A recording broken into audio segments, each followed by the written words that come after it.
see without the glasses. I can't even see a dang thing. Frustrating. Evening, the hour is 7 o'clock. We'll call the meeting to order. First item on the agenda is Pledge Allegiance. I pledge allegiance to the flag of the United States of America and to the republic for which it stands, one nation, under God, indivisible, with liberty and justice for all. All right. That one. Citizens Forum. Anybody here for Citizens Forum tonight? And I'll go right to the consent agenda. That's the minutes of October 23rd, as well as build schedules dated October 26th and November 2. For a motion to approve. A question on the, two questions. Just on the bill schedule. Which one? Yes. Okay. 1024, I believe it is. Or October 26th? 1026? Just the NIASC. How many people and how long for that number? For those charges? The hotel? I just did mine. I believe there were 11 of us on the committee. And how many nights were they staying in Worcester? 3 nights. Okay. So it was Sunday, Monday, Tuesday night that hotels were for. Now, it's possible that the chair and the vice chair could come in the night before. I don't know. So they've booked that hotel, though. Yes. It's a 4-day intense period, but there would be, I would assume it's mainly just 3 nights. Okay. And then I had one other question on the minutes. I'm just a little concerned with the length of the discussion that went on regarding independent study. There's no mention of that discussion in the minutes, and I think it's important that they be reflected in the minutes, considering the length of time we discussed it and the passion in which Right. the topic was Right, discussed. and I think the it needs to be fact that- reflected in the minutes. And the fact that we were trying to create a subcommittee Yes. to address.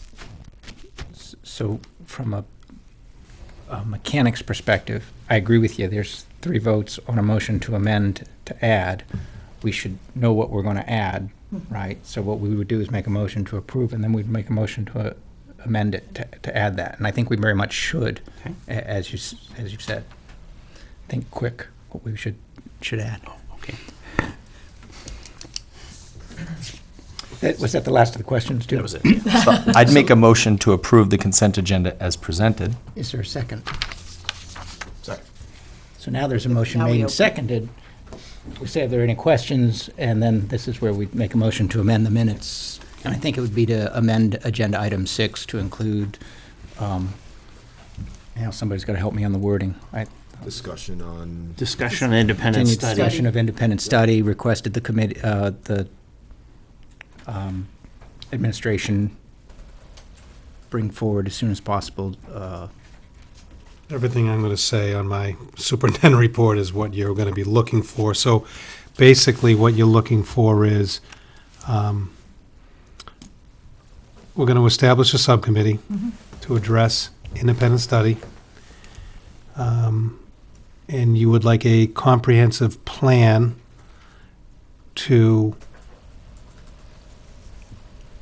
create a viable, I said it differently here, but a plan to make, well, the question really is specifically around independent study, classes that other students are taking through the regular classroom experience.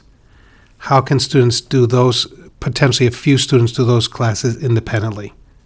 And is what you're looking what for. courses might be eligible for this? Right, so we I don't need, think it's a blanket, no, it can't No. be. but I think there are some that can, and I think that the committee could be able to Right. work with the administration and With courses that are eligible and any associated costs. And fingers crossed, Di, did you recover, or did you record any of that in like a sentence we could add?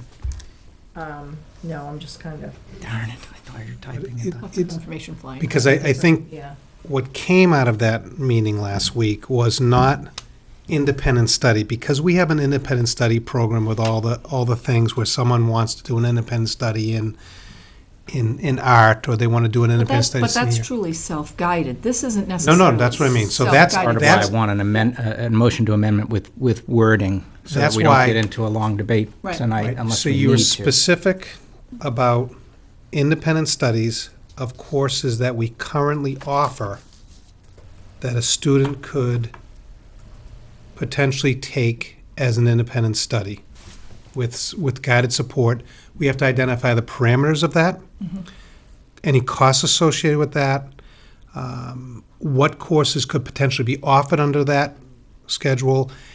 And so there's a lot of things that we need to flush out. I'll share that, but that's basically what that conversation I remember was about.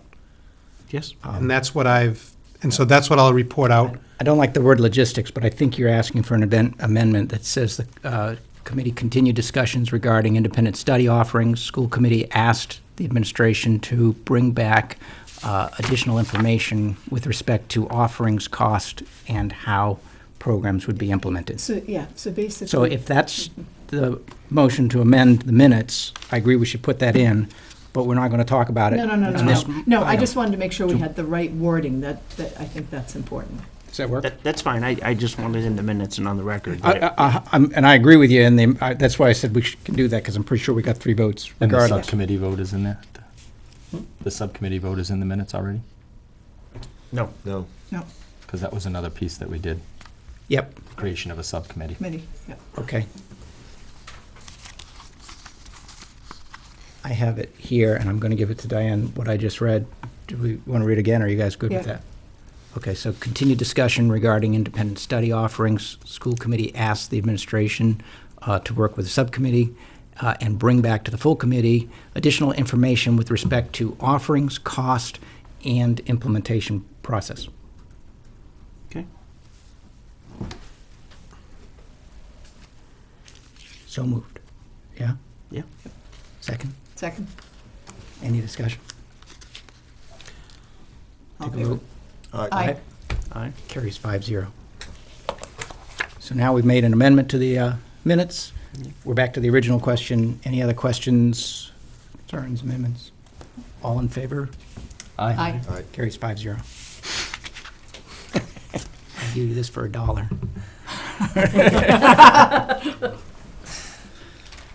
I'm not sure on camera if I'm supposed to be selling stuff like that. It's a joke. They sell it. You can't sell stuff like that. No. Welcome.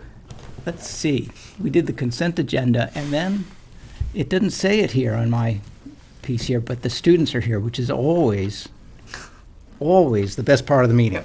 What do we got? So first off, for academics, the first quarter closed today, and grades must be submitted by Wednesday. For seniors specifically, we just passed some of the first early action deadlines for college. I know one was for October 15th, one was November 1st, and more coming up. A lot of the deadlines were moved due to recent natural disasters. The seniors had their second senior seminar last Friday. It was from a woman from Clark University about the importance of getting connected early to people within your school to ensure success down the line.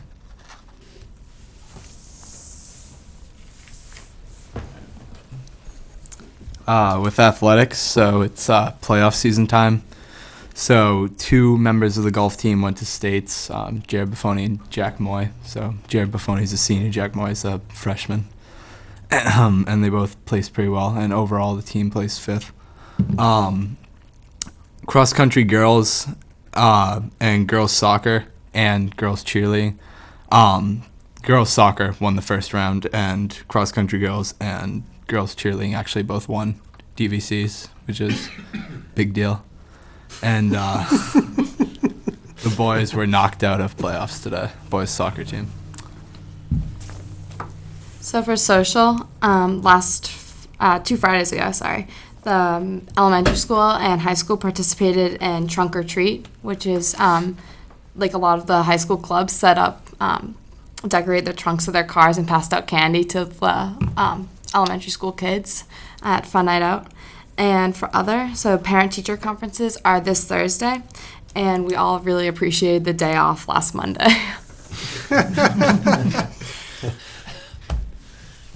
So I got a funny story. So I was doing a NEASC site visit for David Prouty, and I was the only one. I stayed at home because I have family obligations. So I'm in the shower at 5:45, and my wife's yelling, "You got to get out of there. There's no electricity at the school." So I panicked and jumped out, and that's why the announcement was a little late. It wasn't at 5:30 like it normally is. I don't know how the rest of the school felt about it because they have to make it up, but seniors were. Well, with few enough snow days, they'll be okay. Oh, yeah, perfect. That's all we Yeah, got. that's it. Got a quick question for you guys. The seminars, do you guys have input as to who comes to talk to you, what you guys want to know, hear? Definitely not the general student population. I don't know if maybe student council or student government has any input, but they haven't asked the class as a whole. So how have you thought the seminars have been so far? Thought they've been helpful. Okay. So what would you like to see that you haven't seen? That we haven't seen. I guess maybe one about, the risks of what could happen if you partake in certain actions. I mean, I know that sometimes people just like to see those because they're, the most interesting ones or whatever else, but... So do you want to hear from somebody in administration, or do you want to hear from a former graduate? Either or. I mean, former graduate would probably be a more fresh input. I mean, we see the administration every day, and new voices are always refreshing. So having a student perspective would be good. Definitely a more recent perspective if it's from a student. So. That will happen later in the year. Oh, good. That does happen. He's still doing that? Yes, that will continue. That was my offering a few years ago, asked them to do that. Sorry. I'm just making sure, because that's huge. It is. Because it's one thing to have some adult come and tell you stuff, but, sorry, that's, I agree. even as a big person, that's how I feel. I'd rather hear it from the kids who experience it firsthand. He's a big kid. I'm a big kid. Big kids. So, I mean, I just think that's important that they have former students come back and talk to you about things, and gives you a little idea of what to expect from the student perspective, which is huge. And especially that's an important part about getting linked up with people as you start your university or college experience, is truly to have a network of support system around you for help with classes and getting connected with an upperclassman who might be able to mentor you. A lot of the programs will do that these days. So You were going to say something, or? Well, yeah, just going off of what Liam was saying, I really think it would be a good idea to bring in, as a seminar, students from different universities and having them honestly just tell the students straight up what it's like, because So although maybe a panel of students? Yeah, like I know we did that last year, and I think if we continue to do that, it would be good. Because although the information that administration can offer you, I feel like it can sometimes be biased. Like, this is what's so great about our school, come and see it for yourself. I think it would be more effective to see the students say, this is what we do at our school, this is what you should do, this is what you shouldn't do. Rather Student than just experience. saying, this Agreed. is exactly what you should do. Make sure you talk to Ted. Tell Ted, and the other Ted. It's huge. I'm sorry. Don't disagree. It's social emotional learning. It is actually really nice to have at lunch now. Yep. A lot of the lunches, they have different colleges come and set up a table, and they're just there for both lunch periods. And I think that's that a cool. lot of people are benefiting from that. That's good. Just So it's different more local casual. schools. Yeah, Because Nice it can thought. be intimidating. Definitely. So that's cool. Okay.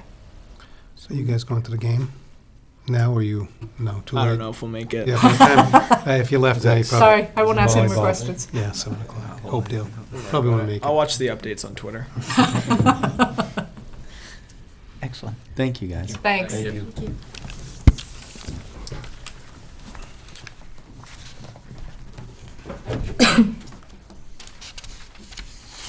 Are we going to do the, what's messing me up?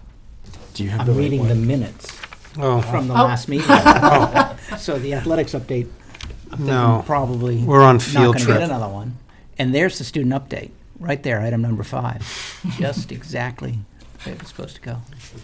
So now we're probably going to do the field trip, now that I'm on the correct agenda. That is correct. This is the annual girls' basketball field trip. I believe they've done this 7 years now.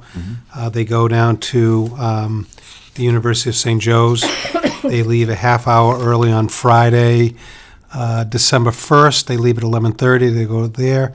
They all transport down together in a school vehicle. And when they get down there, the transportation to and from the different game sites are provided by parents who come along as chaperones.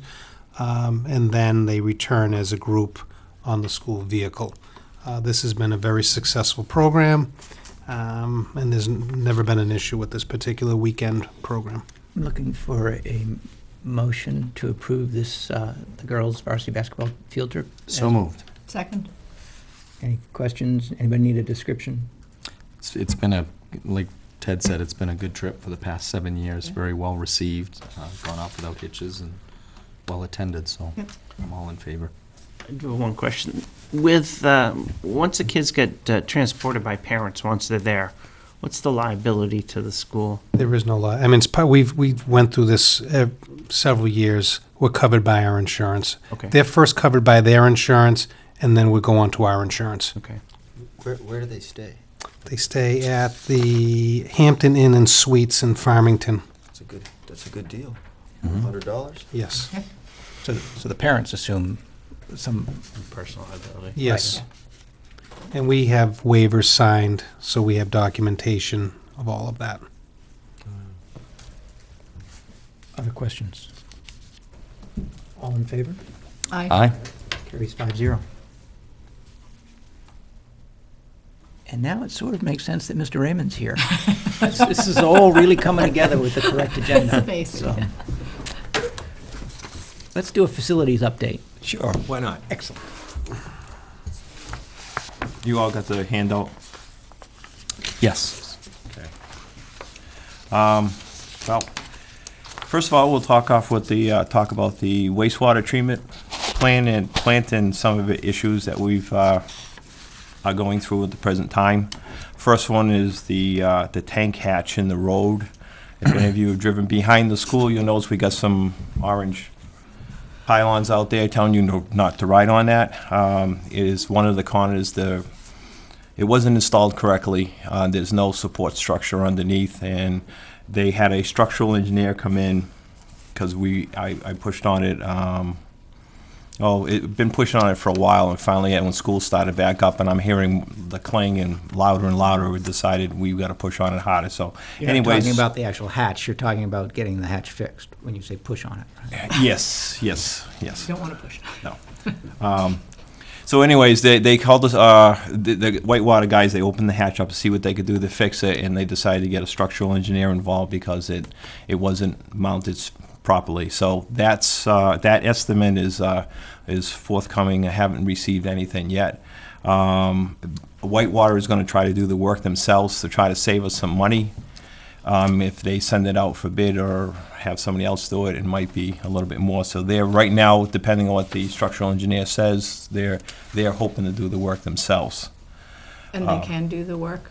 Yes. Okay. Yeah. Do you know? Well, basically, what I think with basically what it's involved in is they want to remove the hatch. Yeah. And they've got to pour some cement. I guess they use cement blocks, and they weren't filled and mounted properly, so the cement blocks have gotten water in it and froze up in the upper layers, they're and they've crumbling. disintegrated. So they would like to put a foundation on top of the foundation that's there and raise it up to the ground, the road level. So it's actually, Yes, I'll yeah. have to look into, depending on what the estimate comes at, what the price point is or what the spending is before we legally have to have it go out to bid. I'm not sure if that's, It's well under that. Is that, well, that's good news on two accounts. Yeah. was that part of the new school? With the building process that? Yes, there was, and we did. I just had to ask. shouldn't that have been inspected? It was, and it was brought up a few times that the hatch wasn't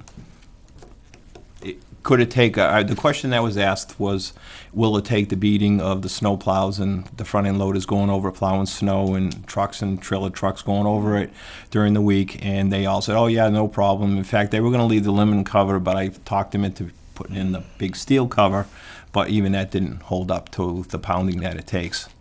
No. So, yes, it was part of the school. That road was actually, if you remember where the road originally was, it was down lower, probably where the auditorium is, and so they had to build that up, and that was more like an access driveway, and it was very seldomly driven on. So probably if it stayed the way it was and there was no road there, it would probably still be fine, but because of the traffic, it's taken a pounding. Another issue, which they called me out to come take a look at, is there's some bulges on the tank inside the actual wastewater building itself. One of them is probably about the size of a softball right now, which they have kind of got it contained. And keep in mind that this is a metal tank, and there's two areas, and they both seem to be on the exact same spot on both sides of the tank. So it looks like there's probably something inside the tank, a welding, because there's different chambers inside there. So they're thinking it has something to do with the welding of certain type of structures inside the tank that may be causing a scene. They're both in the same exact spot. And it may even have to do with one of the chambers itself, the way they separate the water. It could have something to do with that. So their plan is to, they have one of them patched up for now, and they were talking about putting another patch on it.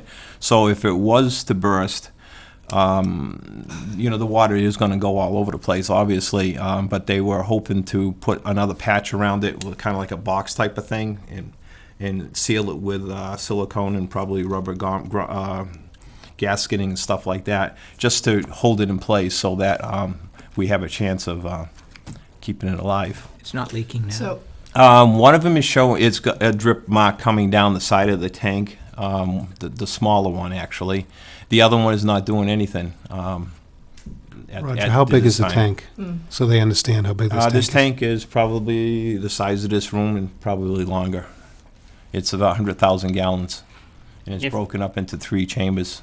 If that part were to burst, where would the water, what direction would the water go? It'll probably pretty much stay out, because it's at the bulges are probably about 3/4 of the way up the side of the tank, and it's a round tank. So there's, I don't know how many gallons would be at the top of the tank from about 2 feet down, but that tank is sunken into the floor, kind of like in a cement vault type of thing. So most of the water is probably going to stay right inside the building if anything was to happen. We could use this in some of the math classes, probably, as a word yes, problem for yes. if Roger has one of his tanks fail. Yeah, I wasn't an expert on that, so I don't. Just want to make sure the water isn't heading out to Yeah, well- the driveway or. What I'm also curious about is it almost sounds like a manufacturer's defect on the tank, that if there's a weld They're issue. looking into everything right now. They're calling the manufacturer, and they're trying to find out what may be on the inside, because obviously they can't get inside right now without draining everything out. And they're hoping that maybe there's, they said that one of the best case scenarios would be they have this spray-on metal type of, whatever it is. it's like that I've Flexi seen the Seal. commercials on TV. Yeah, I have too. Yeah, Flexi the guy in the Seal. boat, Great. So we just spray the whole tank. So So it's like a big they have water to balloon. obviously drain it all out, wash it all down with some special chemicals, and then spray this stuff on it, which they said supposedly could last another 20, 30 years. But we're waiting. I don't want to go saying that's definitely the way they're going to solve it. Have they dealt with or seen this before in I any of think the they other have. systems? Yes, I think they have seen it. Yeah. Because I guess I'm a little concerned on a tank that size, size, that yeah. if we don't have the manufacturer looking at it pretty quickly, getting Yeah. So any this kind of assessment process around. was started probably about 3 weeks ago, Yeah. and they haven't got back to me yet as far as They don't any even have more a detailed diagram. information. Huh? They don't even have a diagram of. Oh, I'm sure they have a diagram of what's Okay. inside, yes. And if it's in the exact same place, Yeah. the notion of it being a weld or that's either swelling or broken off there. Right. But if it's in the exact same place in 2 tanks, and they've seen it before, it sounds like either a manufacturing or design defect in the tank Yep. Right. that's worth knowing about sooner rather But than. you got to keep in mind too that it's all a very corrosive environment inside there, and metals take a beating. It's more broken weld that would cause the Yeah. swell Yeah. there, sure. So, I mean, they didn't say that they would have to remove the tank. That could possibly be a possible effects depending on what the manufacturer does say. But right now, they're hoping it's as simple as, draining it out. And this would probably be during the summer, so we would have to limp it along until the summertime, because the whole plant would probably be down for 2 to 3 weeks for them to do this. So if that stuff does go and we don't have a patch over it, so it's going back to the wetlands? No, not really. I mean, Okay. the building's pretty well contained. I Okay, mean, so- in where it's leaking, if you see a tank, it's probably right about Up in there. this area here. It's not like really down low where the whole thing's gonna drain out. Right, but my concern is if it's corrosive and you've got a leak and it goes, it's gonna eat the outside of the tank too. I can't say no. I know, yeah. So if this went in, 4 weeks, we don't have sewerage? So That's what a would good all, possibility. what in all likely would happen is you would end up having a sewer truck here every day Right. and a water truck here every day. And that would be what you'd have to be looking at doing for the short term.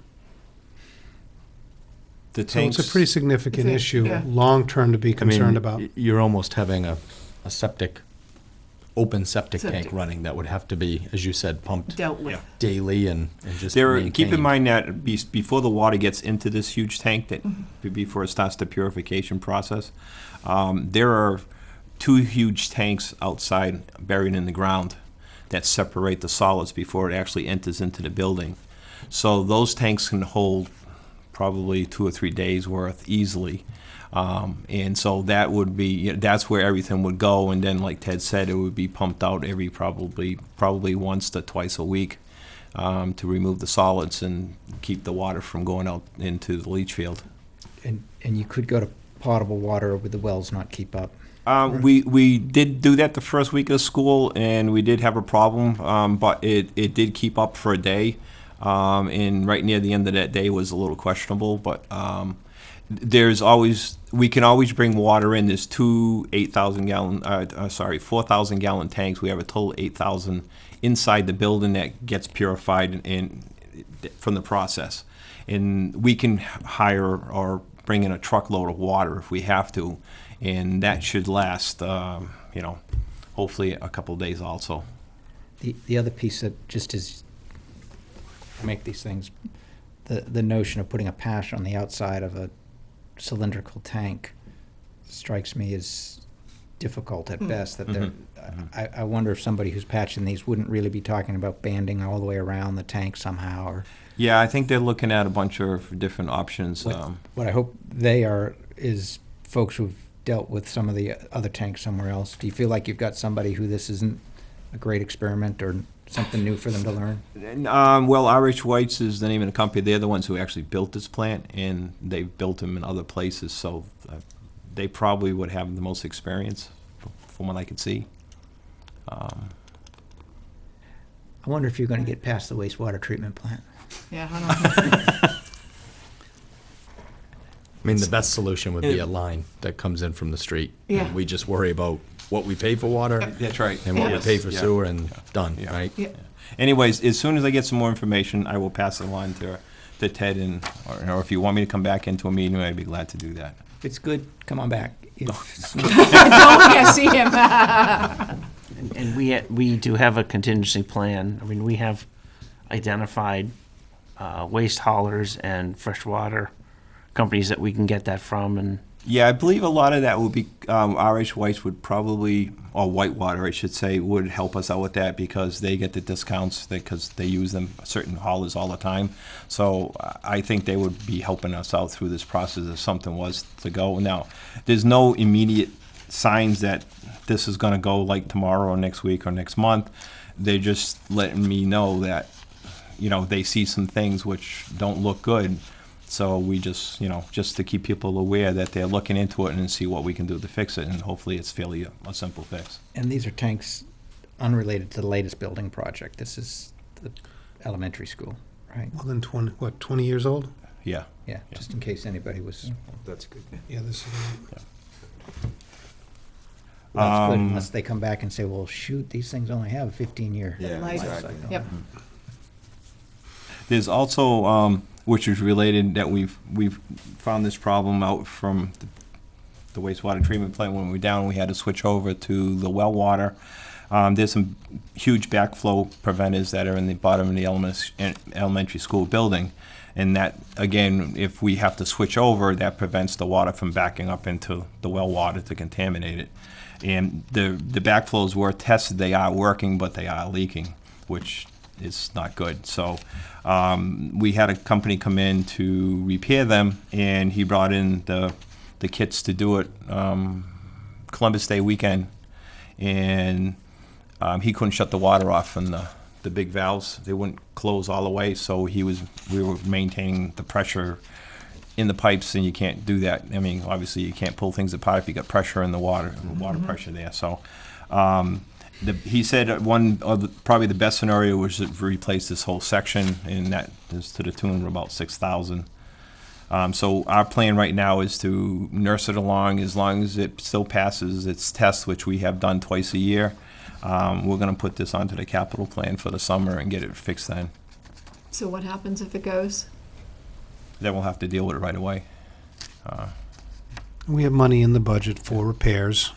And so, one of the things we look at as we get through, and we get, to the spring, April, May, we look at where our repair line is, and we may decide we've got money in the repair line. This would be an opportunity maybe to do an April vacation as opposed to waiting till the summer. But if it goes now, what is It probably won't, because it's just a small leak that's it drips on the floor. It's regular water. It's not contaminated water or anything. It goes into a floor drain, and then once there's like a little pit. Once that pit fills up, a pump pumps it out into the like a wastewater sump plant. pump So that yeah, goes- so I mean it's been doing this now for probably 3 or 4 months, and it has shown no sign of getting worse. It's about the same. So If it fails, we don't lose this, we don't close school for it, or that school for it, do we? right now, from all the failure scenarios that we've seen, no, I don't picture us having to close school down. No, And how long do you estimate the repair time to take? if they bring it all in one piece, probably a day, if that.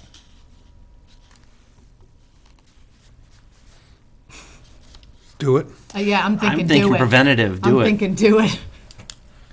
But doing that, they still need some time off because you have to drain things, and Yeah, we're pretty much draining the building now, So- so this would be a vacation time so frame. it's, Yeah. it might be something that if we can make it through the winter where we keep everything Right. where it is, Yeah. And there's- do that. there's That would be risk my with only thought draining. for waiting. Yeah. Because when you drain things, you might find new things. New that- things. That's how we found this problem, So- exactly. Yeah. Warmer weather might be more advantageous. But again, if it comes up where we need to, the downtime Yes. hopefully is relatively slim. So we've got, worst case scenario, you could do like the Friday after Thanksgiving. You could do, probably a longer break would be ideal, like the holiday break Right, yeah. Yes. between Christmas and New Year's. You could also do April vacation. Friday after Thanksgiving strikes me as a little lousy time to lot run of into a people problem. Right. Yeah. If it all Right. goes great. Yeah. Right, that's what I'm saying, a Christmas, between Christmas and New Year's would be a nice long stretch, but ideally, I'd say April vacation. Yeah, or February. Oh, yeah. That's okay. That's okay. We don't have February vacation like that. I'm fine with that. I avoided Just that. adding my 2 cents. All right, we'll move on to the next one. This is a long, we're There's gonna a be here for a hush while. They're over gonna be- I'll try to make this as quick as we can.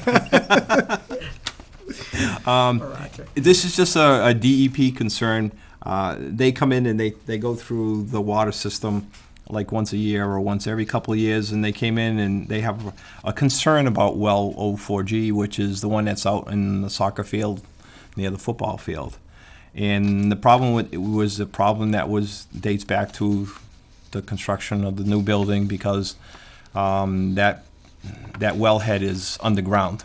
And we kept it underground the best we could because we wanted to maintain a soccer field, because it would put that whole field probably offline if we weren't able to do this. So they put a special tank in the ground, and they tried to waterproof a cover, which isn't working. So water is getting in there, and that was what the DEP is complaining about. They don't want water in there next to the wellhead. So Whitewater is working with us on this to try to figure out how we can solve this. And one of the solutions maybe is as simple as we're just going to run a drain to the storm drain that's in the field between the football and the soccer field, run it underground, and it's something that we can probably do next summer. In fact, we may even be able to help out do that with our crew. So did they didn't bring these concerns up originally with the well and construction? It was brought up, and the construction company has tried it a number of times, but I think just the sheer fact of because it's below grade, and they tried to put a cover on it so that if the kids fell, they wouldn't get hurt because it's in a playing field, so they rubberized it, so they would hopefully bounce off of it. But it's not a very waterproof way of doing it.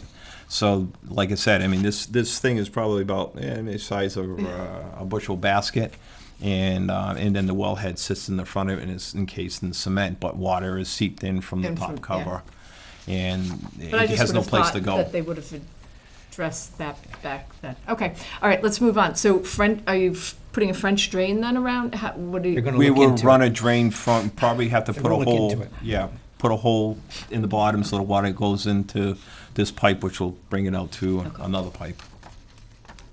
Okay, next up, that was pretty easy.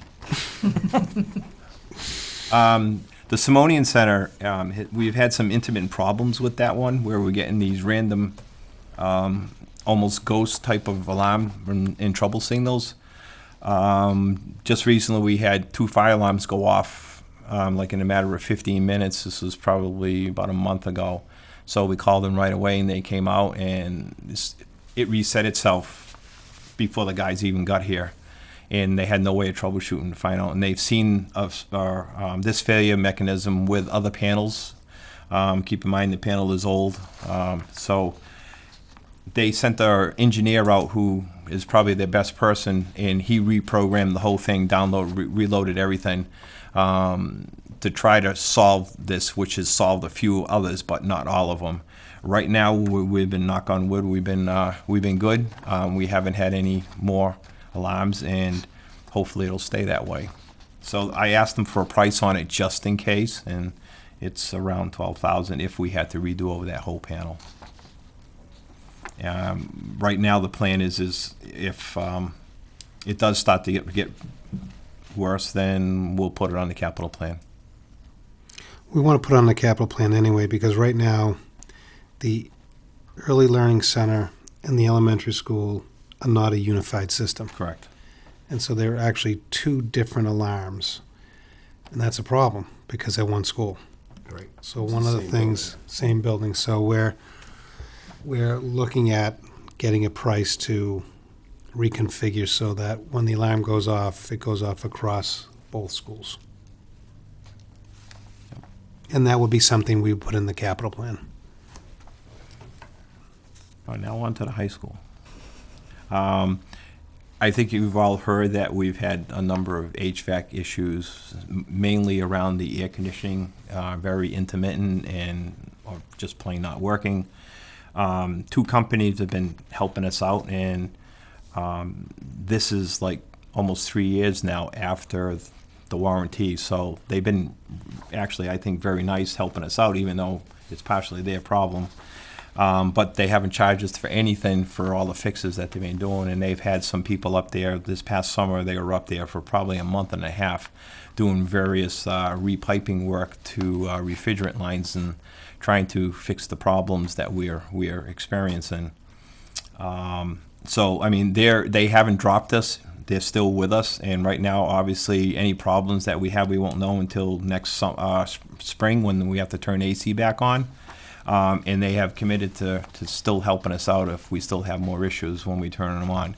Sitting there all winter, typical problems we see when we turn them back on is a lot of times the refrigerant is leaked out, and or it just condensing motors have frozen up or something like that. So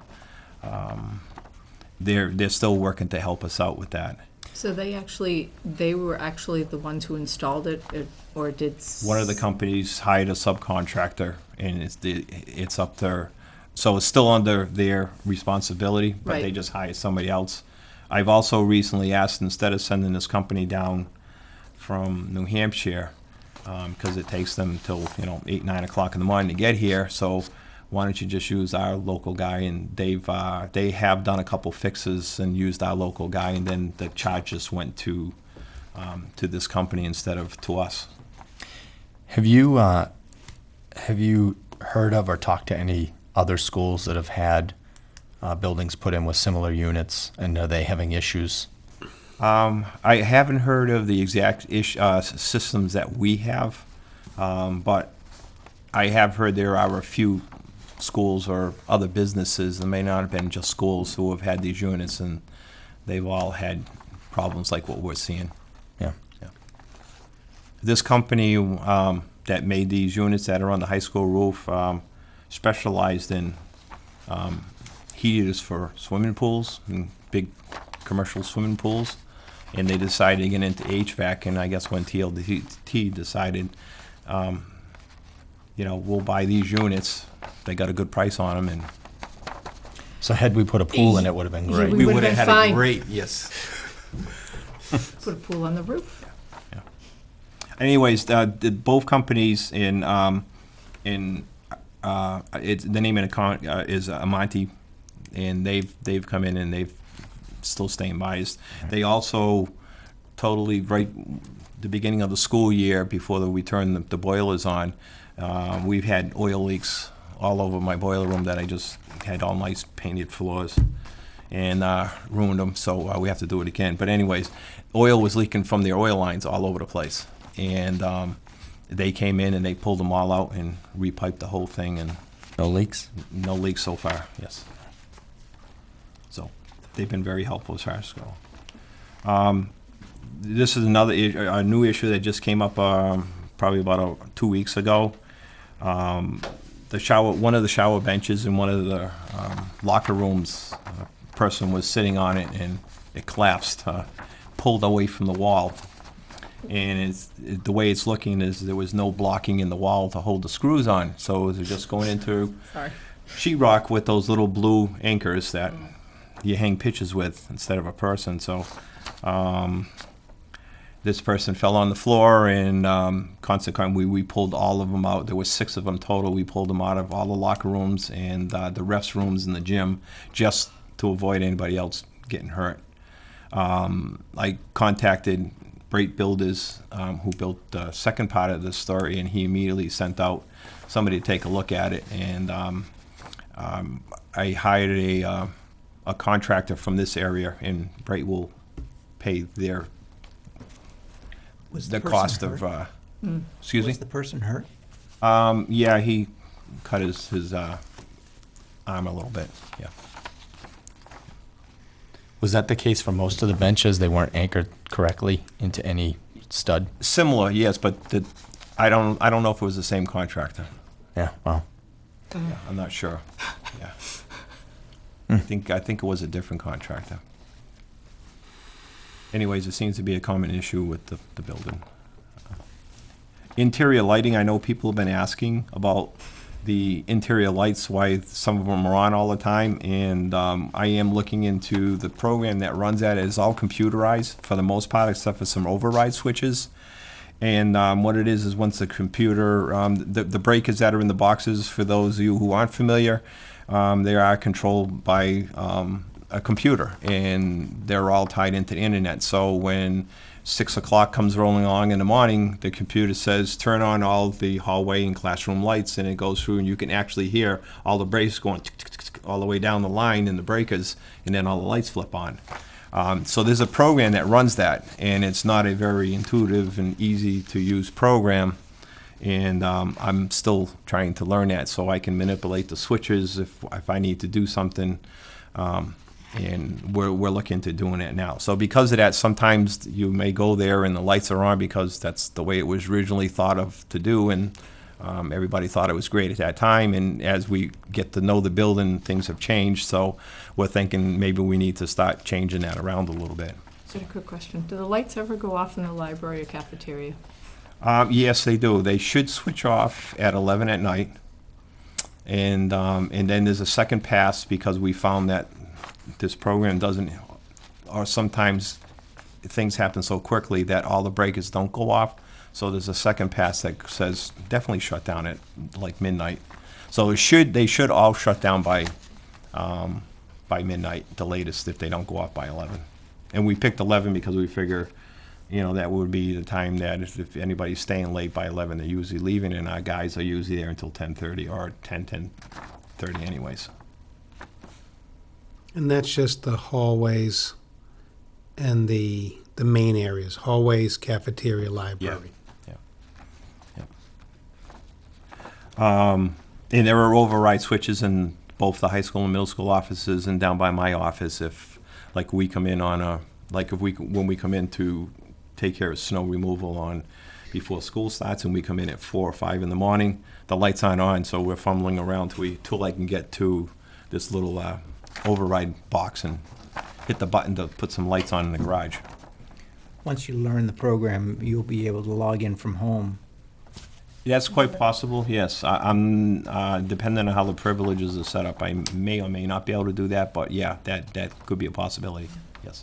Then you could have somebody else take care of the snow. You could stay inside, have a cup of coffee, turn the lights on. I want that light off. Athletic fields, I know there's been some questions on, the condition of some of the grass that's out there, and the only thing I can say is we don't have access to water the grass. We're limited on herbicides and fertilizers that we can use because the well is right there in between the football and the soccer field. And we tried last spring we rented a slice seeder from Home Depot and tried doing the utility field, which was the last field put online. And the slice seeder did us no good at all. The ground is getting so hot out there because of this constant use. I mean, it never really gets a rest, and it just gets so packed down that we're looking to try to hire a company that may come in and do an aeration for us, or we buy a 3-point hitch, something that we can use our heavier tractor to really pound through the ground to try to break it up, and then also possibly get a slice seeder to try to do this like right now would be a great time but people are still using the field. So we would like to try to get it done 2 or 3 times a year, but we need to buy probably a couple pieces of equipment, or we have to hire somebody to do it because the Home Depot special just wasn't heavy enough to do the work. The issue here is you're using the same fields for every season. Oh, pretty much, yes. Yeah. You need water. Yeah. You need And water. Yeah. You need to be able to do some type of Rest. rest and then some type of nourishment for the grass. But when you can't water a field, So if you start buying slice seeders and aerators, are you throwing good money after bad? Bad money after good. I never really got that. It's without water, and to keep the ground from really getting compacted up during the summer months. We're going to try. I mean, the only thing was we got to try to do something because there's just so much clover out there. I mean, if anybody of you know how I used to keep my yard, I almost cry when I see it looks like it snowed outside because there's so many white flowers from the clover out there. But At least it's I need something to fight it with, the fall's tough. Yeah. But when you get to, in the spring and the summer, we can shift people around and we can shift fields around and use different things to give fields a rest. We gave the main field a rest. It was amazing. I was at the soccer game this afternoon and the field looked, the field had some issues, but it looked pretty good. Last week, I came back today and saw just how having a few more games on that field and all in front of the goal area, And it was wet, Just gets too. all it was wet and there. it's all chewed Yeah. up in just a few games. It's amazing what happens.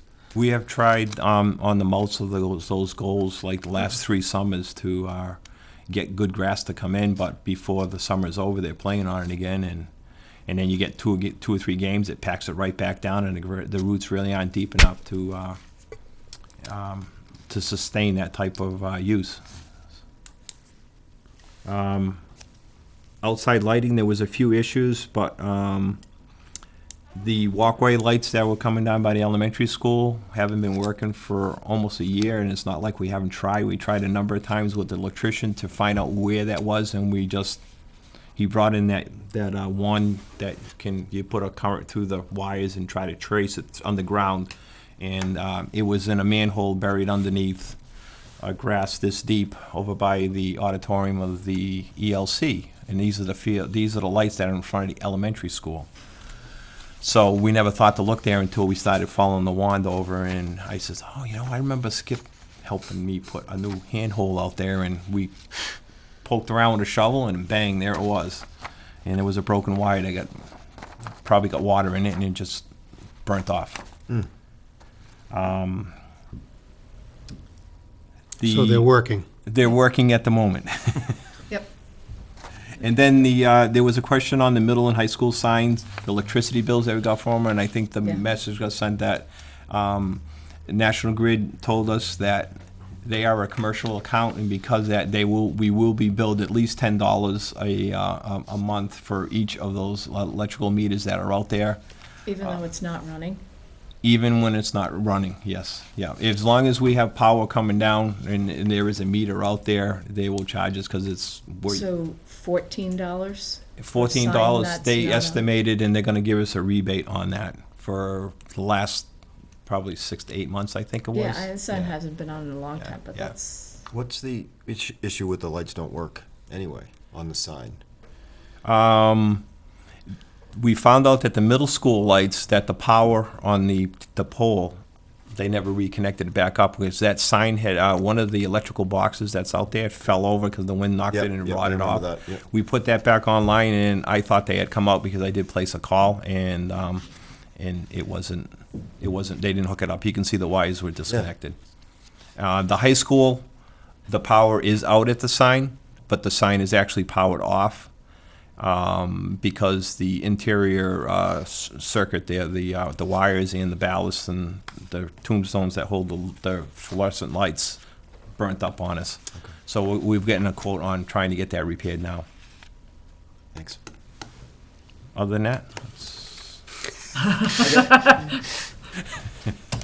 one question about the water in the fields. I mean, how much water are you talking about? Big sprinklers running all night, or if you could soak it down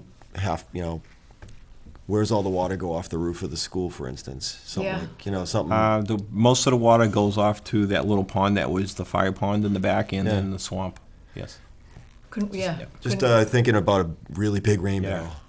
So, Really so big- speaking of that, I have a That would be question great. that might help some of the people in the elementary office, and some of the people that wonder, what is that big rain barrel outside the gym, the elementary gym?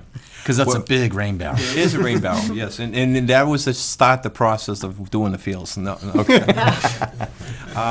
Is that for the furnace issues? Yes, it is. Yeah. Okay. Yeah, they needed. They weren't sure how many gallons of water was going to be in the overall system when they started disconnecting the boilers, and they filled one of their 200-gallon tanks up, and they were a little worried that it might be more than that when they went to do the rest of the system. So they brought this in, and it was supposed to be out of there today, but it's unfortunately still there. So I imagine we'll probably see it gone tomorrow.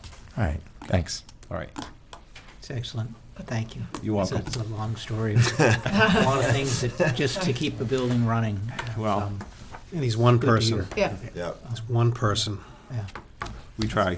that's why I said I'll help you, Roger, pull up the trees and... Okay, get I might them take you up straight, on and that. I'm more than happy to help. Thank you, Okay. Roger. Thank you. Sure. We meet every morning, every Tuesday morning, I should say, and you just never know. It's an enormous number of systems, and when you Making look at the sure size of the everything- facility, to have somebody know it, keep it moving is We ask a lot. I think we ask a little too much of Mr. Raymond at times to expect he's going to know. I mean, there are a lot of things that, we're very lucky. We're very fortunate. Thanks. Unfortunately, Karen Taranzini, she came to work this morning. Why, I don't know. She either has the flu or pneumonia. Her administrative assistant has pneumonia. So she came and I told her to go home. Which helps with our timing. so So we can sh- jump right to FY18 budget. And When she comes for her budget presentation, Yeah. I'll just have her do that portion of it. That's fine. Perfect. So do you want to come up, Nancy, or do you want me to address it? She had to listen to the wastewater treatment plant. She's going to come up and give us. Hello. Hi. So if you want to pull out your budget packet, I don't have too much to report, but I wanted to bring to your attention, if you want to go to page 13. And if you look under the med therapeutic, the 05 with the negative 9,887.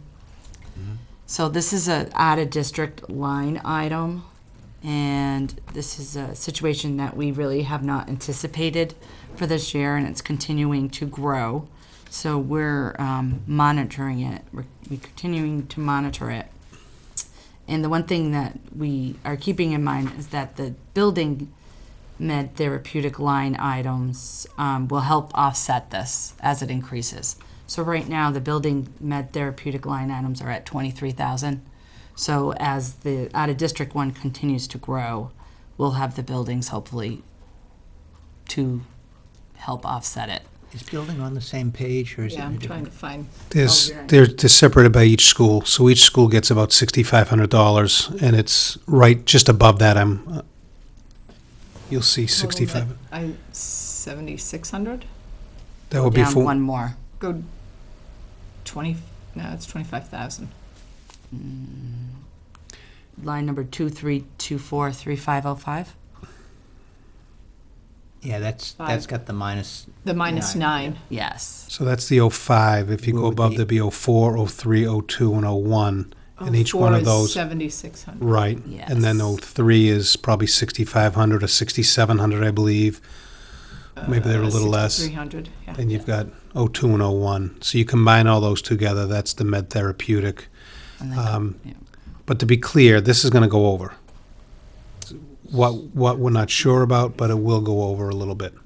So it's over now, but you can offset. We can offset it currently, When's it but gonna- But it as, is going to run over. But It will, at this pace, it will definitely run Yeah. over before the end of the year. Any sense that it's not going to remain at this pace, or is it going to grow faster? It's really it's a special education issue that is, a part of the team process, and whether that level of service will continue or discontinue. It's just really, there's no way of knowing at this point. What I would tell you is, in all likelihood, it will continue for the remainder of this year. So why not, let's assume that, That, and can you come back and just let us know, how do we address, right? That's, Estimate what it's gonna Yeah. run to. yeah, best Yep. guess, if it runs this way, if it's not gonna grow, then we'll do it from there, right? Okay. I would Yeah. personally rather know about it, and then let's take our best guess and transfer the money so that you know, and then okay. if it comes in better than that, great news, and if it doesn't, we'll have to do it again, but. Yeah. Okay. Can do that. I think this will probably also tie to the executive session conversation we're going to have, which is, the conversation's really just about money, but you can't have the conversation Sure. because there's only a handful of kids Nope. involved. Get it, makes Yeah. sense. Yeah. I think it's just, unless folks Yep. feel otherwise, we'd like to have a best estimate, know how we're gonna address it, and then if we have to do it again, we will. Get that for you. That's about, And I then mean, everything else is pretty much everything where else is we- good, or in line. Any questions on that?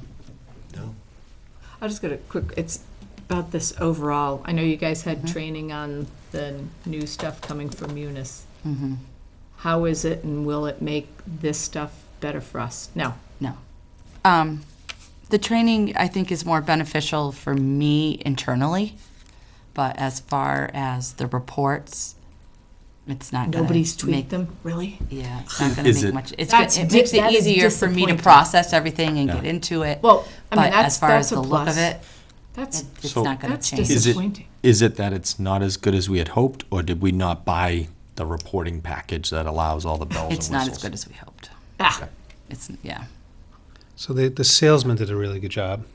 Yeah. Yeah, congratulations to him. yeah. And his name is? But it's a one-time expense, so if it helps Nancy, then, you know, Yeah. it's worth having. Yeah, It does well, help me internally. I was hopeful So that can you the generate reporting would be better report? but not going to happen. It's crazy, too, because we're not unique in No. using this And software. this- This is Not very at all. common. Questions on the FY18 budget? Nope. Thank you. Awesome. Okay, thank you.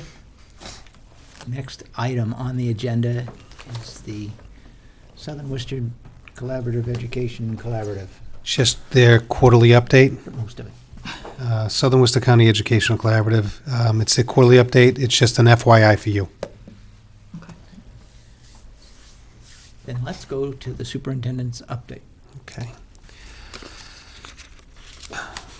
So I was out all last week. Beginning last Sunday, I agreed to volunteer and earn some PDPs to be part of a NEASC accreditation team. I think what they probably do is target school systems staff that are going to go through the process themselves. And I'm really glad I did it. It was a very valuable experience, very intense. The first day they let you get there at 9:30 and you only work till 10:15. The next 2 days is 7 a.m. till 10:30 and you're straight out. You don't want to put the AM and PM in there in case anybody's AM, thinking. yeah, it's Yeah. 7 a.m. to 10:30 p.m.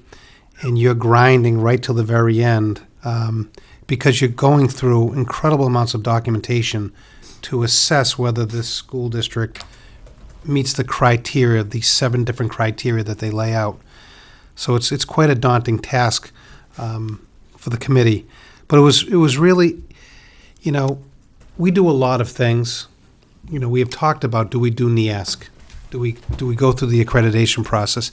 Having gone through that, I would say yes, you go through the accreditation process every 10 years. It's expensive. There are a fair amount of redundancies in what the state makes us do. But this is a different view. It's a different, it's peer-based. It's people that are in the business that are looking at these criteria. You know, I've been in education for almost 30 years now, and so it just gives you a different perspective. So it was really worth doing. And ours will be coming up on March 17th. So just so you're aware, school committee will be required to attend March 17th. And so what you'll do is, in all likelihood, you'll be invited to come in. You'll have about an hour and a half with the committee, and they have a series of questions that they'll ask you. It'll just be probably 2 members of their committee, and then after that, there's a reception with all the people that will be involved in NEASC. It's amazing what's involved of our high school staff now. I mean, I can't believe everything that they have to do to prepare for this event. It's very cumbersome, but in the end, I really do think it's a valuable process. I think we will do extremely well through this process because I think we have our ducks in a row in Sutton, and I think you'll find that, you know, it's funny, we have to do this Endicott survey, and so to compare different schools, we scored very, very well in this Endicott survey. So our students and our faculty report out a lot of good things about our high school. So it was a great experience for me. Will I do it again? Probably not. Although if they ask me, I might consider volunteering one more time. I'm not sure. 10 years right before our next accreditation. 10 years before our next. So you can do it then. Yeah, 65, 66 years old. I'm not so sure I'll be doing. I'm not sure I could stay awake that long. Question. So the committee's coming out to look at our school the week of the 17th of March. Correct. So what was the expenditure for hotels on the, From them, yeah, what's this $5,500 for? Marriott Hotel Neask. So that's all of their breakfasts, all of their dinners, a conference room, and all the hotel rooms. So we're paying this now for the future. Correct. Okay. All right. Yes. Yep. And the one that you went along on, when do they hear, their results? So we wrote we wrote the draft report. Then the person, the chair of the committee, then finalizes. Then it goes to NEASC, and they have people that proofread everything, and then they send those folks a draft report, I believe, in a month or 6 weeks. And then they get it back, and then the final report is produced in April. So ours will be done in March, and we'll probably have our final report in the fall. Of the That's kind of following what I year. was getting at. Just But you'll have some initial feedback. We will. They give you very little initial feedback on that Wednesday. They just highlight, it was literally a 5-minute meeting, highlight some of the pros that we saw, some of the cons, and then it was just, and you just walk out, you don't talk to anybody. I mean, it's a very scripted, very deliberate process. I'm still confused. Why would we pay for hotel and meals 6 months in advance of the people coming out? I have no idea. I don't know what is required, how that's done. Maybe they have an allotted amount for breakfast. I have no Maybe it's idea a why set- it was set done amount. so early. I don't know why it was done so early. I can find out. Does it sit in an interest-bearing account if it's going out? Yeah, I mean, that's a lot of money to. Just put out there. For March. I will tell you, I'm pretty sure that hotels in Worcester are not a hot spot and fill up that quickly, but I could be wrong. but I can tell you St. Patrick's Day. that, but I'll check into the hotel, why the hotel.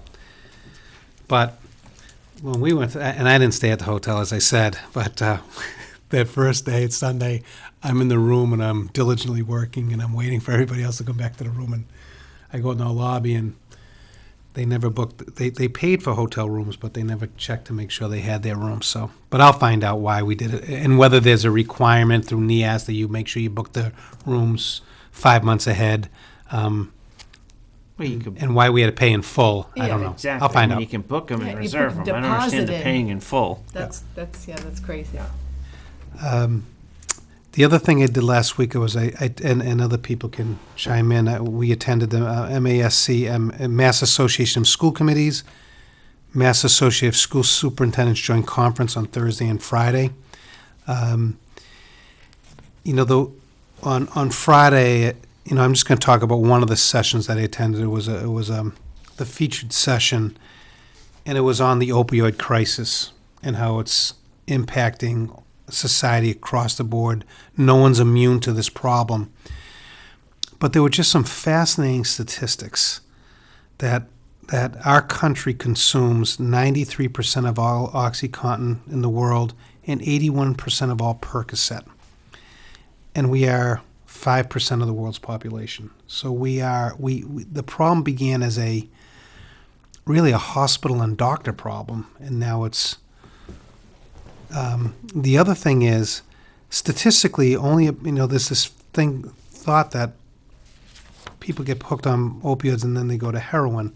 About 9% of people that get hooked on opiates then turn to heroin, a cheaper alternative opioid. And the other thing is, more people die from opioid death than heroin deaths, and it's simply because so many more people get, unfortunately, addicted to opioids. So To the prescription pills. to the prescription pills. And so it's a problem that I think, obviously, our government is working on it, led by Charlie Baker, who's really out in front of this and sits on the President's Commission on this. But this is a problem that is really affecting our schools and our society as a whole. So that was a really fascinating workshop that I attended. We address it here at our school district. Again, I think it's going to take a comprehensive effort of this country to get a hold and get a handle on this. I don't know if anybody else wanted to talk about workshops they attended or. I would say nothing specific, but two of the major themes that I felt like I saw this year was, mental health, which is no surprise. and educating for the future. And that was kind of a big message, and how do we educate towards a viable workforce based on future labor, based on where we feel like things are headed. So those are kind of the things, and it's, in the past it was things that are a little bit easier to answer, evaluation systems, things that are more tangible, whereas this one's a challenge even outside of the school systems. People are looking for that next career choice, or, we see in the news every other day stuff that addresses towards mental health, which also leads into sometimes the drug issues. So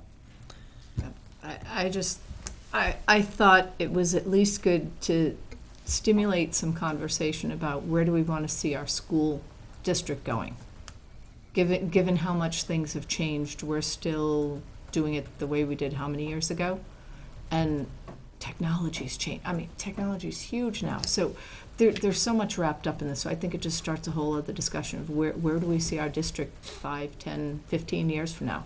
I mean, maybe that's too far out, but at least 3 to 5. What are we expecting? Where do we think we need to go to make it so that we have successful kids? Because it's not just, we're not successful because we made them graduate. It's successful because we enabled them to be able to handle the rigors and life outside of the school.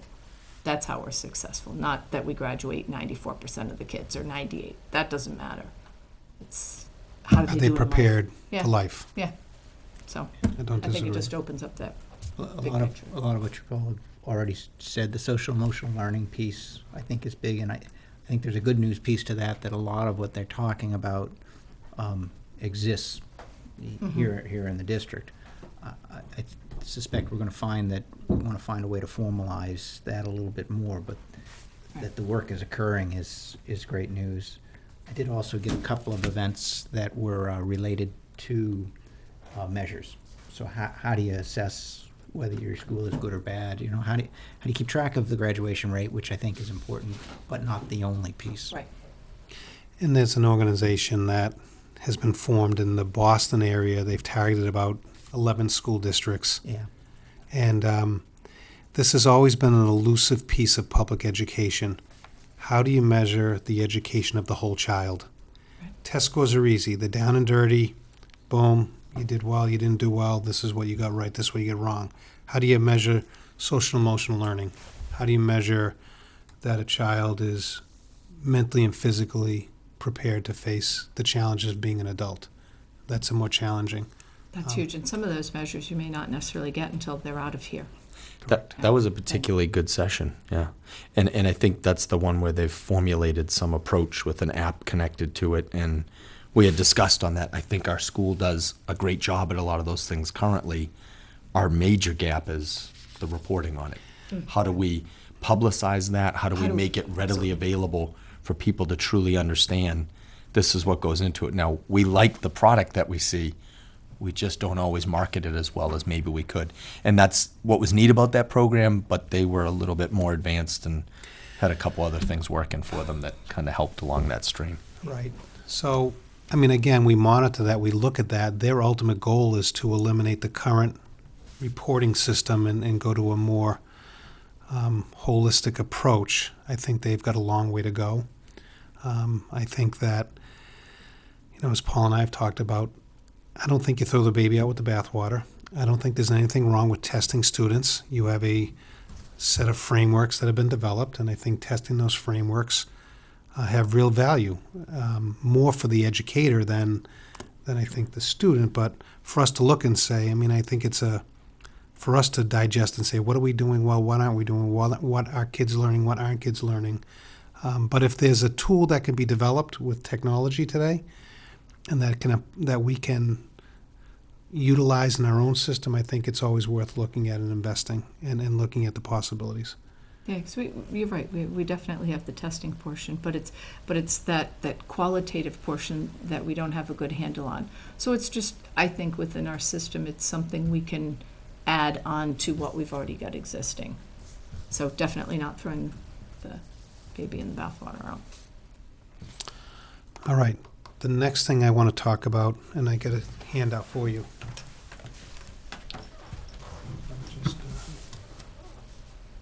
Oh, that's for, I'm sorry. Oh. Thanks. Thank you. So, just allow me to take you through this. There was a question at the last meeting regarding enrollment at the high school and the comings and goings of students. So the first thing I want to do is just go over the chart of 8th grade enrollment over the last 5 years. And you can see that That's the second page, just the second page, yes. It's the graph.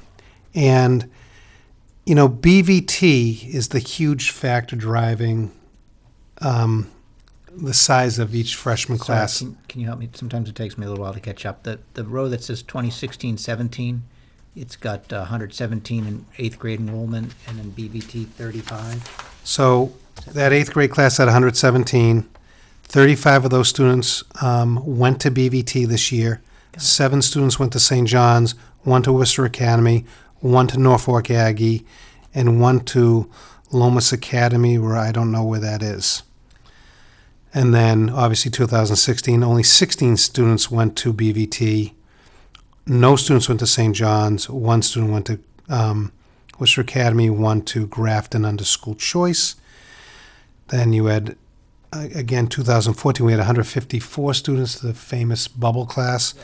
37 students went to BVT that year and 5 to St. John's and so forth. Then there was 23 in 2013-14 to BVT, and a few students went to private schools. And then in 2012-18 and 7 to St. John's, a couple to Woodstock Academy. So that's what happens when they leave. Then the question became, I'm sorry. How many 8th graders are in the 17-18 school year? I believe it's, I think it's 129. Something, yeah. I think it's 129. 30. Yeah, it's That's close enough. Yep, right around there. So then the question was asked, what's the comings and going once they're in the high school?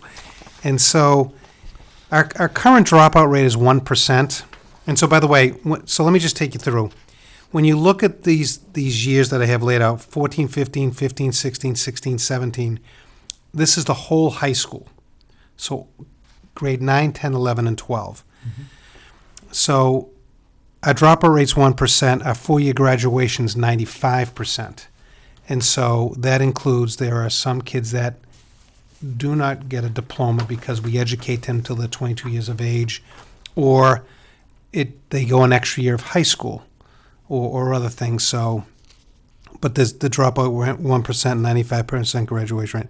In 2014, 2015, across the high school, approximately 415 students, 10 families moved out of, or 10 families, 10 children moved out of district. 8 students transferred to either private schools or BVT. 2 in that particular year got athletic scholarships. 2 went to BVT. 3 students were placed out of district in special education programs, and 6 students dropped out. And of those 6 students, 3 obtained GEDs.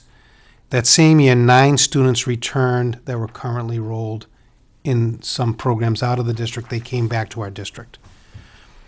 Another thing I want to point out is there are more opportunities now also when you get into high school. For example, 2 or 3 students took advantage of the WPI program. I don't know if you're familiar with the WPI program, but it's just for juniors and seniors. It's a math science, I think they may call it the academy, I'm not really sure. But it's just an incredible opportunity. So if you're a student who wants to go into engineering and entrepreneurship and you get accepted into this program, you get WP college credits.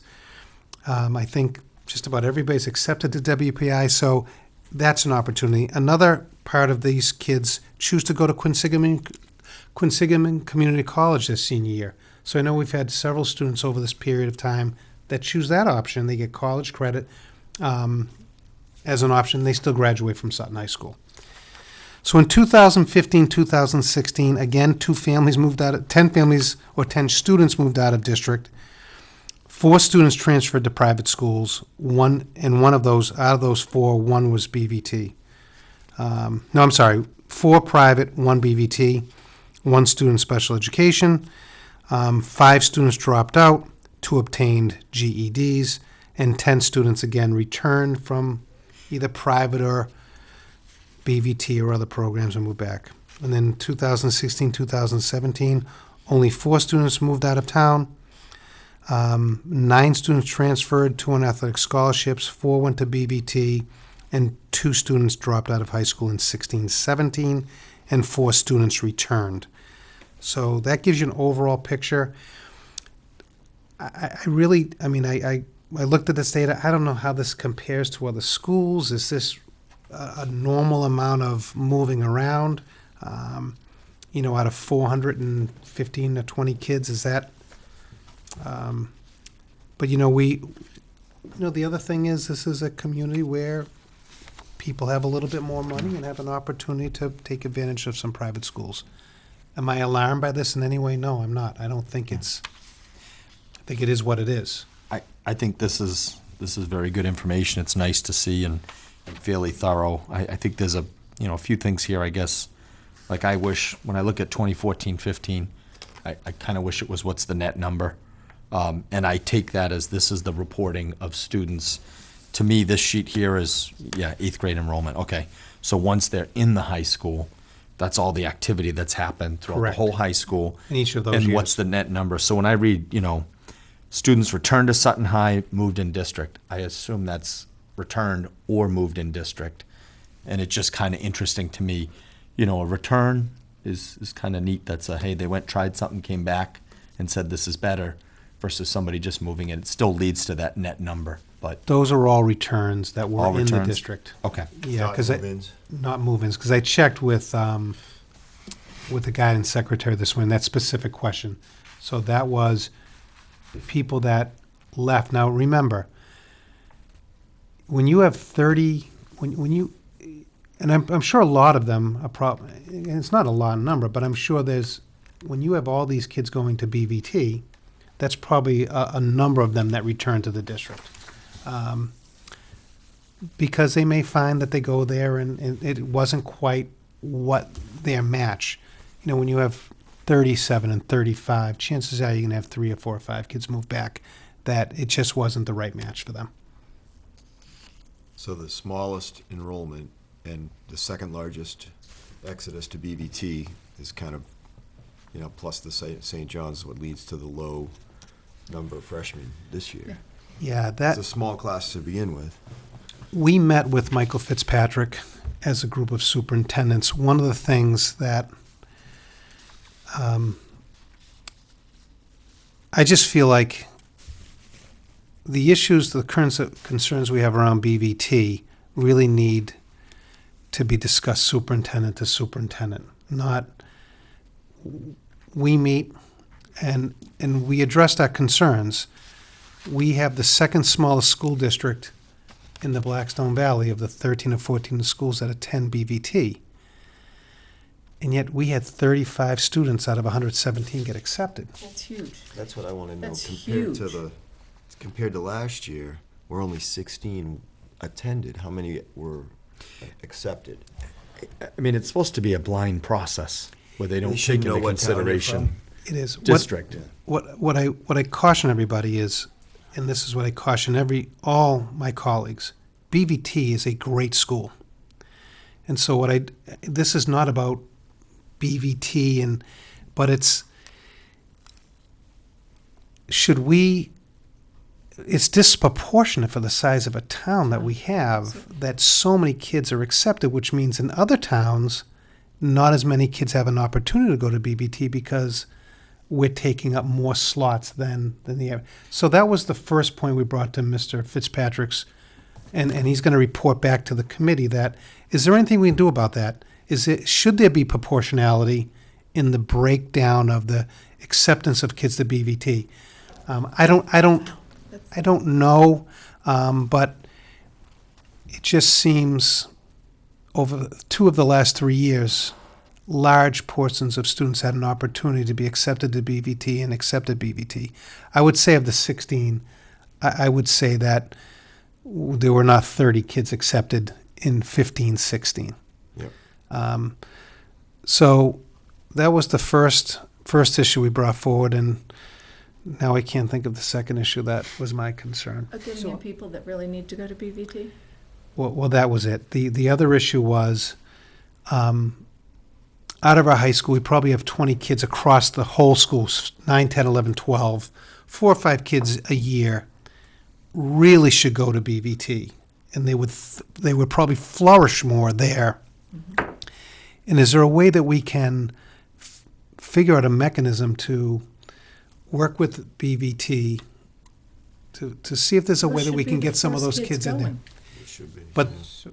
go ahead, I'm sorry. Sorry, while I agree with you, I'm not sure that isn't a BVT issue, right? And I appreciate that you're working it. The origins of the question was, do we have an issue that more kids are leaving this district at a higher rate? It's roughly a quarter of the population. If you look over And the I- 4 years, 4 classes, you've got roughly 400 kids, and 101 are going to BVT. And I would tell you that if we went back another 5 years, I think you would see that historic trend all the way through. Because I remember coming here, and when I first looked at this, like, holy moly, your 8th grade class shrinks down considerably every year. But remember, BVT is Sutton Public Schools. Norfolk Aggie is Sutton Public Schools. It is we pay into, we own 1/13 of BVT. These taxpayers in this town pay for the buildings at BVT. So we can't look at this, and we want that opportunity for the students of Sutton. But it just seems and again, I would imagine our kids, as I've said before, when you look at the scoring mechanism to get into BVT, our kids are going to do very well. The big difference is the interview process. That's 25%. Our kids leave our middle school, they've had a lot of experience presenting and preparing and answering. So, maybe that's okay. But it will have, if that trend continues and we lose 30 kids a year, it's going to affect the budget of the local high school. And if you look at the 2016-17 numbers, they seem disproportionately high. Now, Yes. I think there's a fair question there is that still random? Or did that class really have a high percentage that's spreading out over schools, or the offerings of BVT just made sense? Every class is different, right? So do you see a trend there? Is that an outlier that you can explain? I don't think you can. When you look at this, you're right. Look at It's 13. definitely substantially higher. Well, because there were only 117 students. Right. If you look in 2013, 2014, with 23 students, but that was a class of 142. Right. The 14-15 class was 154. I think another challenge you have, and I sometimes look at this, and we should also be flattered that we put our kids in a position where they have opportunity. We've made it open to them that they stand a better chance than sometimes some of the other towns. But I also think there's the stuff that's hard to see on paper. It's not always an easy thing to discuss, but you're going to get different chemistry with classes too. We're not going to find the stories that there was a huge clique of kids that all took part in sports and they stayed because of that. Or there was a huge clique of kids that, didn't engage and they were looking for an out.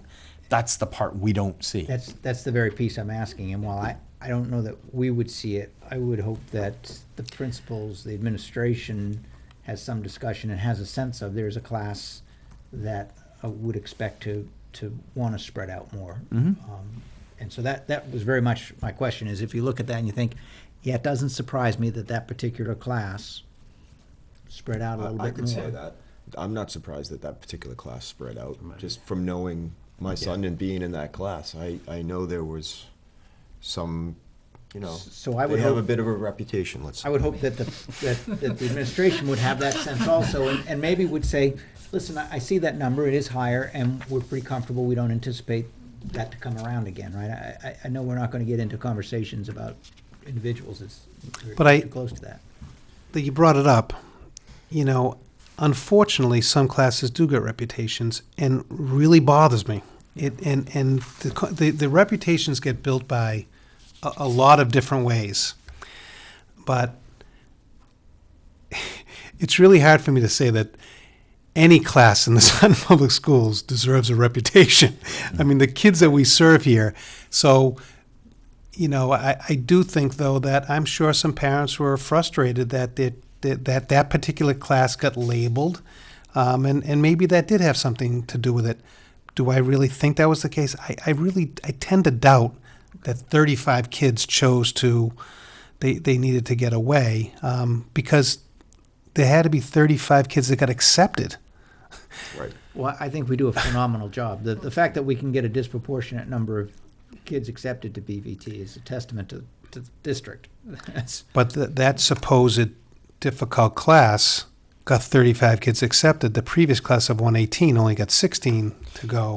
Well, and it's wasn't not 35, always it was difficult in a 15. matter of difficult students. It could just be The combination. You get sometimes there's just not a chemistry. That's what You know, I- you yeah, I get don't- some years this school's going to benefit because you have kids that they don't want to leave all their friends. Right. And Right. and you benefit in that way. Sure. And it's not necessarily something the school did right. It's just the kids enjoy their classmates. So That's what I meant. I don't mean Yeah. Yeah. that they were bad kids or anything Oh, no, like no. that. It's just that some classes gel. Sometimes it's just the combination of personalities and a couple of good leaders and good sports you're teams, not wrong. and they carry right on through and they keep together. it's hard to measure.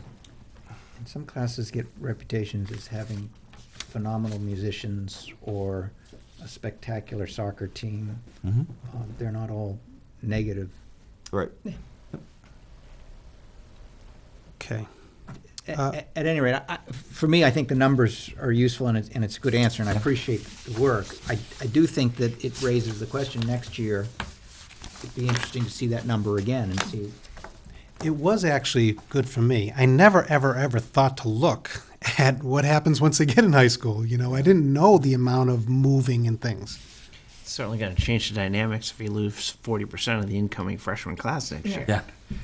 The size of the school will Yes. Right. drop. I mean, it's You- we could drop to 350 kids in the school right now, and that's No. And there's no Everybody makes reason for that. varsity. there's no reason for it, but it's. I mean, if you look But at the way good. these numbers trend, it's Correct. It's entirely possible. Yes. And the class is coming up, in another 5 or 6 years. The classes coming from our lower grades are much lower. I mean, when I first got here, there were 6 teachers per elementary classroom. Now we're down to 4 and a couple of 5s. Yeah. And the classes are starting at 100 students or 85 students or 90 students, not 140. Yeah, some time ago, we had a table of grades moving up. It showed each of the grades We've Oh, got yeah. that last spring. right Yep. last spring. Kind of have an idea of. And what we'll it- give that every year. Yeah. But yeah, it's and again, it makes sense. This town exploded in the 90s and early 2000s. Right. Well, all those people's kids or most of them are out of high school now, Yeah. and they're still there. And until we have that wave go through and people move out, So Those I, kids are now in everybody's basement. I'd like to thank Mr. McCarthy, though. That's very good Yeah. and something that would be neat to see in the future. There's no rush on this, but it was brought up and made me think down at the conference was it'd be interesting if we could get data. What are kids doing that have graduated 2 years out? Are they graduating college? What's happening with them? Because again, we've got rates on kids that are accepted. Sure. Yeah. But what happens 2-3 years out? Sure. And that would give us another measurement of how we doing. it's becoming easier to collect.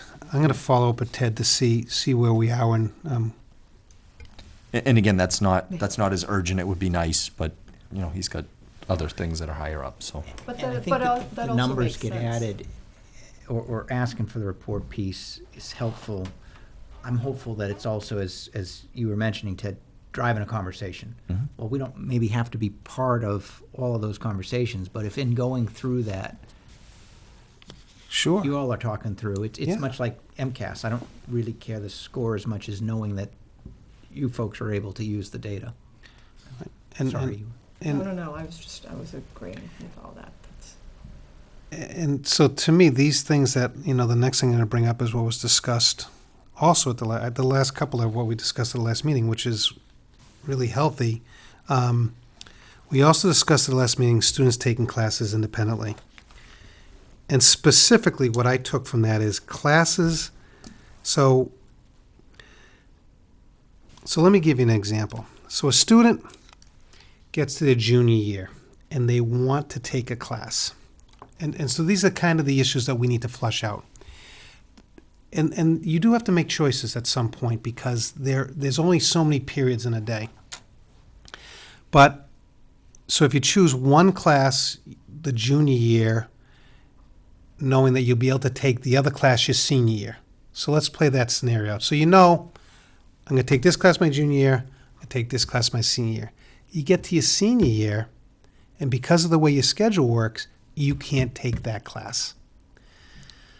So what could we do? And I think that's kind of the scenario that you guys are laying out, that the schedules, so you and I think it probably will hit more the senior. That's an example of what I think you're looking for. So we have this child, he's gone through, we thought the schedule would work, didn't work, wants to do that class as an independent study. So what I instructed Mr. McCarthy to do is develop a comprehensive plan to make this a reality. Not philosophically, because we'll have that philosophical debate about whether this is something we should do or if there's nothing, but what would we have to do to make that a reality? So it's no longer philosophical. Tell me what needs to happen. What classes could lend themselves more to being able to do that? What are some of the gatekeepers that we're going to have to put in front? Because this will have to be heavily gated. Because very few kids could very few kids could do this. Because you have to be incredibly independent, incredibly determined to make it happen, because you're not taking 6 hours of classes every 7 days. You're doing this separate. So all of those things have to be done.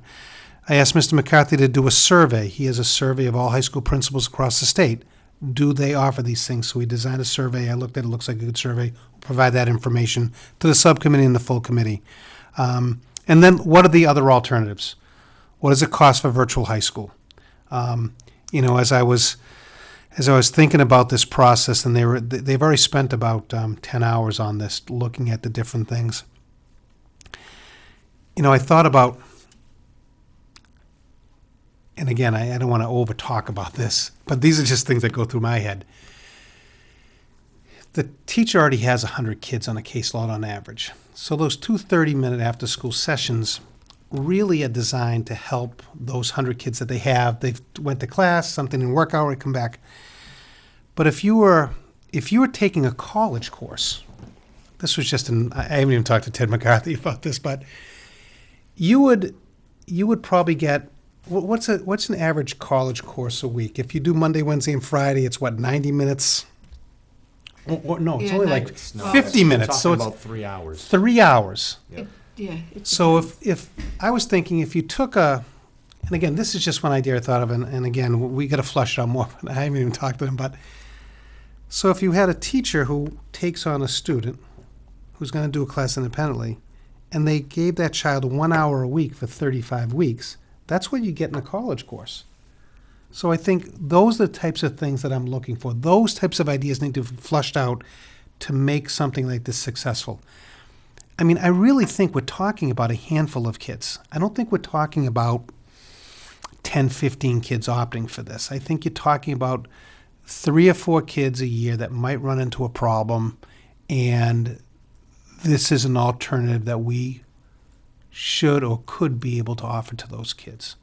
So all of that needs to be flushed out. Once I sit down with the people that met, I understand fully what their thoughts are. I share what my concerns are. We will have a subcommittee meeting. We will share these different ideas and then flush out more ideas, then bring it to the full board. Sound good to everybody? Good. Okay. And then the last thing that was brought up at the meeting was, again, you think about these things, the $300 fee. So what I'm proposing is that starting with fee for what? for sports, so parents that pay.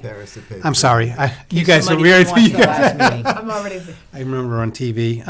So it was brought up at the last meeting that parents pay $300 for students participate in a sport, which is a pretty substantial chunk of money, especially if multiple kids and multiple sports.